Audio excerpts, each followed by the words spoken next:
I heard it happens, but I still didn't think it would happen to me. I do everything above board, and still someone said I took advantage of them. Back in January, I had this real estate lead come in, all right? And this is January of 2025. The lead comes in, it was a Saturday because I never forget, I had a coaching call. It was an awkward call, so I called, it came in online. So when they come in online, I call them back. I said, hey, I'm Nasser with Real Estate Busters. You called wanting to sell 123 Main Street. He said, yeah, I want to get rid of it. Well, just to let you know, and this actually saved me too. Just to let you know, I am an investor. We buy houses, fix them up, sell them for a profit. We buy houses, fix them up, and rent them out for a profit. I just want to disclose we are in business to make a profit. Then we start the conversation and start talking. We start talking about the condition of the property. All right. And he said, well, nothing's wrong with the property. I bought and the property was built 6 months ago. I said, why would you sell that? And that actually helped me in court. And he said, well, listen, you know, I got a deal outside the country. I got to get done. I need money fast to get a deal outside the country. I said, man, listen, if it's no work, your best option may be to list with the realtor. So he was like, man, I already got one coming over this afternoon. I said, but he was like, listen, you know, I got you. Yo, listen, I just need the money fast. I need it Friday. Mind you, it's Saturday. I said, okay. I said, dude, I don't know what I can do. He said, look, man, look at the numbers. He said, we can work something out. He said, man, you know, even if I got to hold the paper, etc., we can work something out. I said, all right, I'll call you back Monday. And Monday was a holiday. I wasn't thinking none of it. All right, I'm going about my life. You know, I get to it when I get to it. The guy has a house built 6 months ago, doesn't need any work. So, you know, I'm thinking like, yo, just go list with a realtor, do your thing, whatever. He then, calls me Monday. Hey, you look at it? You look at it? I said, man, not really. He said, yo, listen, I'll finance it for you. I called him. I said, listen, I know you're financing for me, but you paid $375. Even if you finance for it at $350, I'm an investor. I have to make money. I don't see why I can make money on the deal. I need equity and I need cash flow, etc. He's like, I get it. All right. And I said, man, how much you owe on the mortgage? He said, mortgage? There's no mortgage on this property. Then he said, well, look, how about this? Could you do $300? I said, man, I got to think about it. I said, yo, let me call you back. Let me look at some things and call you back. So now I'm doing my research because this guy is like really begging me to buy his house. You know, he's what we consider a motivated seller. He's begging me to buy his house. So he texted me. He said, yo, listen, this is what I do. I'll do $275. That way you can make your money. I'm good with mine. Everybody go their way. I'm like, okay, let's get the paperwork started. We get the paperwork started. I said, but what about the realtor? Oh, don't worry about her. I am going to take care of her. I throw her a few $100s. So I'm like, oh, whatever. The way he framed it, all right, was like the realtor was a friend of his or something. And cool. We go ahead, we sign the contract, I started. I get a email and call Wednesday, and from the realtor was like, yo, you know, my client said they accepted the offer for this, and I'm an investor. Look, I told her, I said, listen, the way he gave it to me was that you were a friend of his, he was going to throw you a few $100s. I do not want you to think that I tried to go behind your back, cut you out the deal. You got a listing agreement. I respect it, all right? One thing as an investor, if the realtor is not in the wrong, you do not want to go head to head with the realtor association. All right, if they're not in the wrong. Now, if you know they're in the wrong and they violated your contract, do what you got to do. But technically, she had the listing first, so everything was supposed to go through her. And I'm like, yo, listen, whatever we got to do. She said, all right, well, I never seen this contract before. We'll rock with it. What we'll do is I'm going to send you over some documents to sign, send me proof of funds. Got it. All right. So sent over everything, all right, that she requested. Now, Friday comes. He's like, yo, listen, I need to catch a flight. I got to go out the country to get this deal. Me and the girl's going to come back. Now, he's just saying that he gonna go meet some lady over there. The lady's gonna come back to America and they gonna buy another house So we was going back and forth with how many days he should stay after closing, and I gave him 30 days. He was like, well, listen, 30 days is fine. We going back and forth on that, right? We agreed at 30 days. Another problem, the realtor is set to make $8,000. She's not walking away from that. And so he didn't want to, I'm like, yo, you got to cover that. You brung him into the deal. We end up doing 50-50 on that. He ate half, I ate half. All right. So he drives an hour into closing. All right, an hour into closing. We all here, we signing our docs. We doing what we doing what we do. I see him at close, my first time meeting him. All right, first time meeting him. And now he was catching a flight out the country. I don't know what country. However, on the deal did not officially record till Tuesday. The reason it was a holdup, they had to wait for the payoff to the HOA. So Wednesday, I reached out to him. I said, yo, I'm making sure everything's straight. He like, yo, the deal is off. I want to return the money.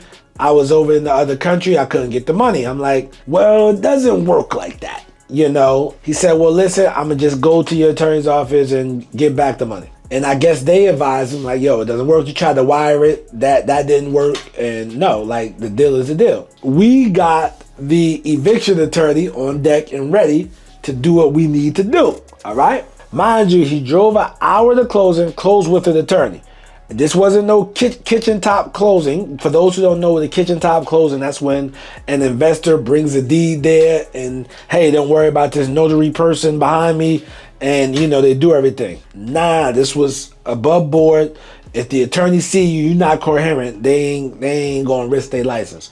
All right, so we're here getting the attorney ready. We're letting them know everything was going on. Like, yo, we think he might have some remorse. This, that, the third. So 30 days pass. We filed for eviction. All right, we get our date in court. I didn't go to court because it was simple. And this attorney, he's like, yo, you don't need to come to court. I got it. Pretty simple. All right. If I would have came to court, I wouldn't be prepared for what was about to happen. They get to court, him and a younger lady. I don't know their relation, whatever, but him and a younger lady. She has POA over him. She says that he is mentally incapable of making any decisions.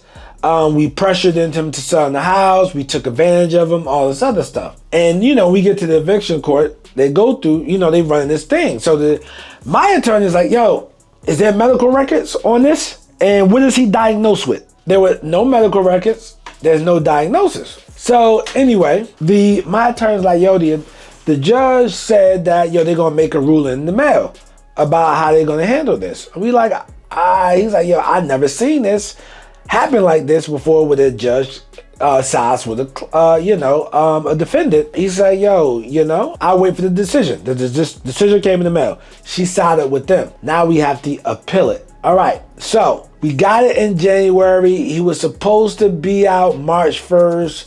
I think we got in the court like the end of March. The appeal, our court date was in July. Now, in the meantime, I'm getting all our conversations. I use Ring Central. Ring Central is not the cheapest, but they have a feature where all the calls are recorded. I pulled all the calls. So I put them in the folder.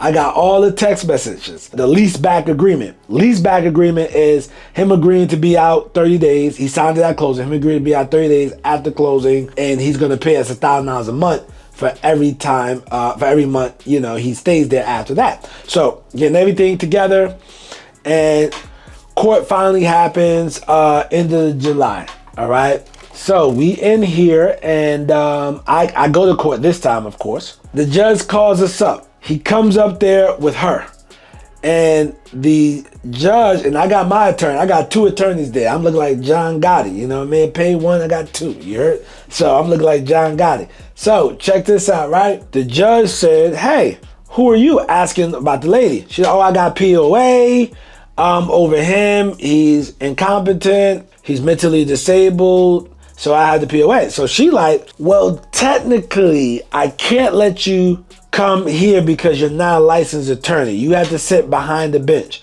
being that you're not a licensed attorney. So she said, right now, just stay right there, but be quiet or whatever, right? She asked him, she said, yo, you know why you're here? Something about an eviction of my house? Okay, yeah, all right. She was like, what have you been medically diagnosed with? He was like, I forget things, forget everything, man. You know, forgetfulness. And the judge like, forgetfulness? No. What have you been medically diagnosed? Like, what's your diagnosis? I can't remember things. He said, yo, I'm gonna ask you again. What have you been medically diagnosed with? Yo, can't forget anything. She was like, yo, are you ready to represent yourself today? I mean, my attorney just quit 2 days, like that week. He said, yo, I would like to go get another attorney. So, she took a deep sigh. She started talking to the POA. She said, listen, you're not able to represent him or talk. You're going to have to sit behind there. He was like, yo, listen, let me make a decision. We're going to continue today or whatever. So then I go to a room with my attorneys and they like, yo, I'm not going to let her continue it because we already continued it and he should have been ready. I'm not letting him do that, etc. Now, remember he said his attorney left him? Well, at the end of the day, all these attorneys are friends with each other. He had a legal aid attorney provided by the courts. The legal attorney told my attorney during one of the breaks, during this break, like, yo, listen, man, I told this dude, just go through with the sale. Go through with the sale. This ain't gonna work. They got documentation that you signed this, signed that. You have no medical diagnosis. I told him to go through with the sale. So now my attorney's in the back telling me that, like, yeah, she quit because she seen the story was BS and didn't want nothing to do with it. So, all right, but he was like, yo, I ain't gonna let the judge continue. So we go back in court. They like, yo, the judge like, yo, this has already been continued once, so you gonna have to stay in trial. We start the trial. We provide all the documents, right? During this, we're telling the stories, and I'm just telling them what happened. Hey, this lead came in online. Because remember, this story was, I came, you know what I'm saying? I came and I pressured him into selling the house. He didn't want to sell the house. So the lead came in, he came to me. My attorney paid like 30 seconds of a conversation, right? 30 seconds. Hello? Hello, am I speaking to Mr. Jackson? Speaking. Yes, hey, Mr. Jackson, this is Nasser from We Buy Houses. We got an inquiry that you wanted to sell Hayes Road. You had a what, sir? We got an inquiry on our website that you wanted to sell 141 Hayes Road. Yeah. Yes, sir. Okay, perfect. All right, so just to let you know a little bit about ourselves, we've been in business since 2012, and we buy and sell houses for profit. We generally buy houses that need work, and we fix them up and we sell them for a profit. And when I was looking at this property, I see that you bought it probably within the last year or two. I bought it like 6 months ago. Okay, wow, all right. Any reason why you want to sell so fast? I got a real extreme emergency out of the country, and I need to go. And boom, my attorney stopped it right there, right there. And, we going through this. So my attorney's questioning me, and then it's his time. So the judge was getting frustrated and was getting tired of everything, right? So the judge like, yo, listen, I'm going to call a recess. I got 15 minutes. The judge took 30 minutes. But who going to question the judge, right? Like, who going to say something to the judge if they go longer than the break? You know what I'm saying? Like, so it is what it is, right? So he presents his evidence. He's asking, he run around in circles like, how could I sell my house? I never sold my house. I never seen you, and this, that, and the third. And you know what I mean? We just go in circles, and it's a whole bunch of BS. I got the calls. I got the text messages. So they didn't listen to all the calls. They listened to that one piece of the call, but they reviewed the text message. The judge asked, how did you sign this deed? How did you get the signature? I don't know, man. That's forgery. You know what I mean? All right. So I'm like, yo, I seen him at closing in the attorney. We closed the deal. So the judge now makes a decision after he rests. Like the judge is like, yo, listen, I gotta hold you I might have to hold you for contempt for what you doing in this courtroom, talking to the other guy that's suing me or whatever. So boom, judge makes a decision. Judge makes the decision, favors on my side, but not only favors on my side, she's like, yo, listen, you've been at the property since March and you ain't made not one payment.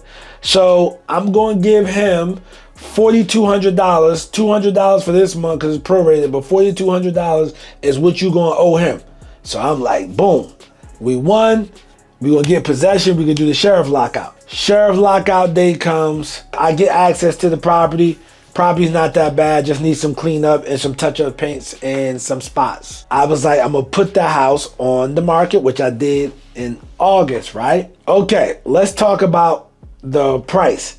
Now, the market is soft, as you guys know. It's soft. It's a buyer's market. In January, when we bought that house, we had a buyer lined up, whereas we was making 80K. Me and my partner, I do have a partner in this deal. We was gonna make 80,000, 40.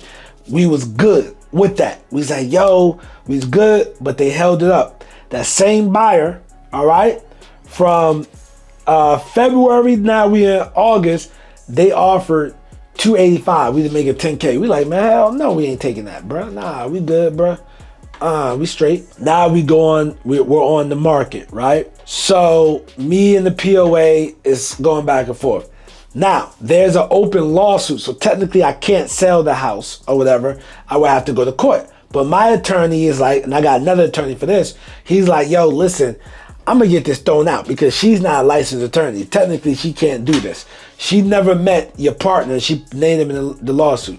She named that LLC and me personally, and my partner's LLC and him personally, which you can't name us personally out the joint, whatever. So, but it was flaws, but you still gotta go through the process when you get it thrown out. They came back and they was like, well, listen, they just wanna work something out.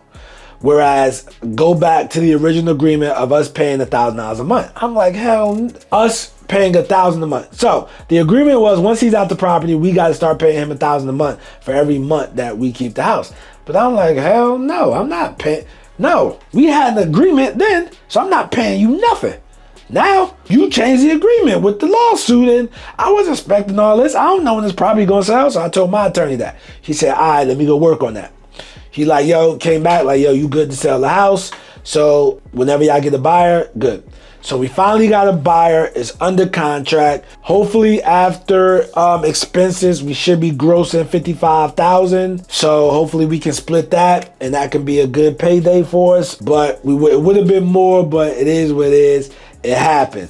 But just like that, bro, buyers are liars, sellers are storytellers. Now, for my people running the business, make sure that you are talking to these people on the recorded line. Make sure that's okay with your state. In North Carolina, one consent state. As long as I consent to the call being recorded, we good. So make sure everything's recorded. Make sure text messages, because hey, I don't want this to happen to you. All right. Fortunately, this didn't come with a bunch of attorney fees. I paid the eviction attorney. I think we paid like $1,200 for that. And then we had to drop like $4,000 on the lawsuit attorney that they filed to get that thrown out. I don't know how much I'm gonna get back, whatever. I'm just waiting to sell the property, and then we'll come back and say, yo, we don't need him anymore. And then, we'll move on with our life. But listen, documentation beats conversation. I don't do homeboy business. You know what I mean? You want to be running the business, have everything lined up correctly. So in the meantime, just know, man, real estate gets crazy. Watch this other crazy real estate story next to me. You ever been sued? Anything crazy ever happened to you? Comment below. I'm Nasa, aka the real estate guru. I'm not a guru, I'm a guru because I actually do this business. Peace.